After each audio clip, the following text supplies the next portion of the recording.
നമസ്കാരം. ഇന്നത്തെ നമ്മുടെ വിഷയം എന്താണെന്ന് വെച്ചാൽ ട്രംപ് ഭരണകൂടത്തിലെ ഭിന്ന സ്വരങ്ങളെ പറ്റിയാണ് സംസാരിക്കാൻ താല്പര്യപ്പെടുന്നത്. വൈറ്റ് ഹൗസിന്റെ ഗ്ലാസ് വാതിലുകൾക്കപ്പുറം അധികാരത്തിന്റെ ഇടനാഴികളിൽ രൂപപ്പെടുന്ന ഭൗമരാഷ്ട്രീയ തന്ത്രങ്ങൾ പലപ്പോഴും പുറമേ കാണുന്ന ഒരു ചിത്രത്തേക്കാൾ വളരെ സങ്കീർണമാണ്. 2026 ഏപ്രിൽ 23 ഓവൽ ഓഫീസിൽ നിന്ന് പുറത്തു വന്ന ആ നിശ്ചല ചിത്രം തന്നെ നമുക്ക് പരിശോധിക്കാം.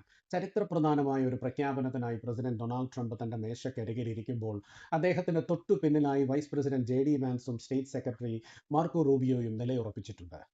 സുഘടിതമായ ഒരു ഐക്യമുഖം ലോകത്തിന്റെ മുൻപിൽ അവതരിപ്പിക്കാനാണ് ആ ചിത്രം ശ്രമിക്കുന്നതെങ്കിലും ട്രംപിന്റെ വിദേശ നയത്തിന്റെ കടിഞ്ഞാൺ പിടിക്കാൻ പോകുന്ന രണ്ട് വിഭിന്ന ലോകവീക്ഷണങ്ങളുടെ പ്രതിനിധികളാണവർ.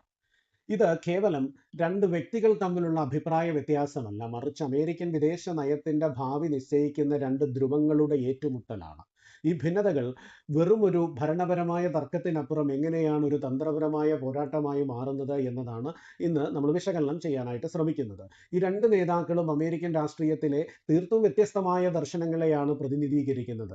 മുമ്പ് മറൈൻ സേനയിൽ സേവനമനുഷ്ഠിച്ച JD വാൻസ് വിദേശ രാജ്യങ്ങളിലെ സൈനിക ഇടപെടലുകളോട് തികഞ്ഞ വിമുഖത പുലർത്തുന്ന ഒരു വ്യക്തിയാണ്. വിദേശ മണ്ണിലെ യുദ്ധങ്ങൾ അമേരിക്കൻ സൈനികരുടെ ജീവനും സമ്പത്തും പാഴാക്കുന്നതാണ് എന്ന് അദ്ദേഹം വിശ്വസിക്കുന്നു.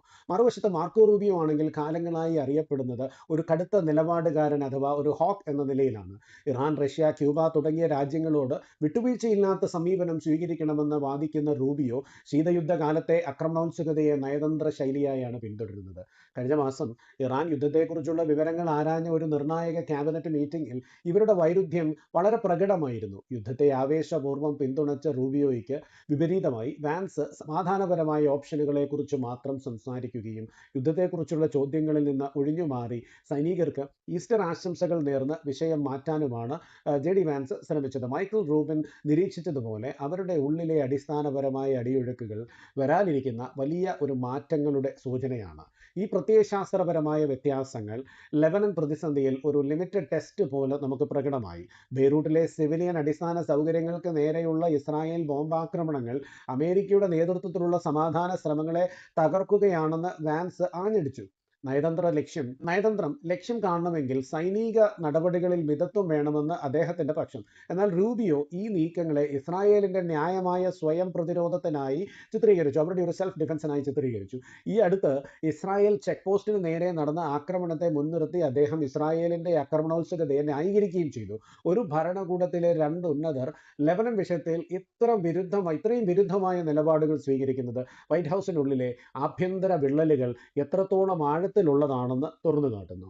നയതന്ത്രത്തിനപ്പുറം ഈ നീക്കങ്ങൾക്ക് പിന്നിൽ ആഴത്തിലുള്ള സാമ്പത്തികവും ബിസിനസ് പരവുമായ താല്പര്യങ്ങൾ ഉണ്ടെന്നുള്ളത് മറ്റൊരു സത്യമാണ്. JD വാൻസിന്റെ പക്ഷത്ത് നിൽക്കുന്ന ട്രംപിന്റെ മരുമകൻ ജെറാഡ് കുഷ്ണറും സ്റ്റീവ് വിറ്റ്കോഫും മിഡിൽ ഈസ്റ്റിലെ റിയൽ എസ്റ്റേറ്റ് മേഖലയിൽ വലിയ താല്പര്യമുള്ളവരാണ്, അവിടെ ഇൻവെസ്റ്റ് ചെയ്തിട്ടുള്ളവരുമാണ്. അഫിനിറ്റി പോലെയുള്ള കമ്പനി എന്നൊക്കെ ആ ഒരു കമ്പനി വഴി ഗൾഫ് രാജ്യങ്ങളിൽ നിന്ന് വൻതോതിൽ നിക്ഷേപങ്ങൾ സ്വീകരിക്കുന്ന ഇവർക്ക് മേഖലയിൽ സമാധാനം നിലനിൽക്കേണ്ടത് സാമ്പത്തികമായി അവർക്ക് അത്യന്താപേക്ഷിതമാണ്. ഇറാൻ പുനർനിർമ്മാണത്തിന് ഗൾഫ് രാജ്യങ്ങൾ പണം നൽകണമെന്ന വാൻസിന്റെ വിപ്ലവകരമായ നിർദ്ദേശത്തിന് പിന്നിൽ ഇത്തരം ബിസിനസ് താല്പര്യങ്ങൾ ഉണ്ടെന്ന് നമുക്ക് വിലയിരുത്താം.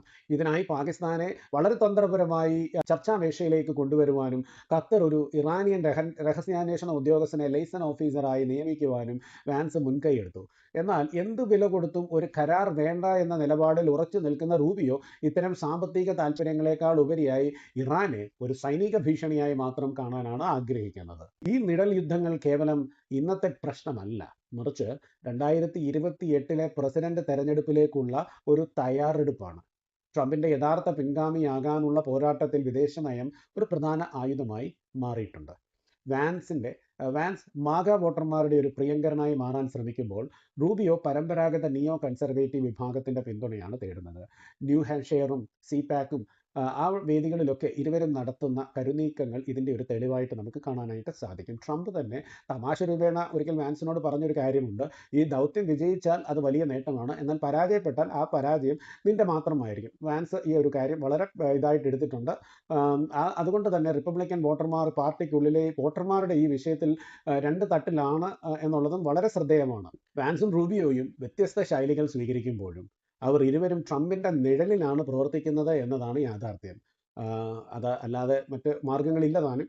ജൂൺ 17 സമാധാന ഉടമ്പടി ഒരു വഴിത്തിരിവാണെങ്കിലും അമേരിക്കൻ വിദേശ നയം ഏത് ദിശയിലേക്ക് നീങ്ങും എന്നത് രണ്ട് നേതാക്കളുടെയും സ്വാധീനത്തെ ആശ്രയിച്ചിരിക്കും.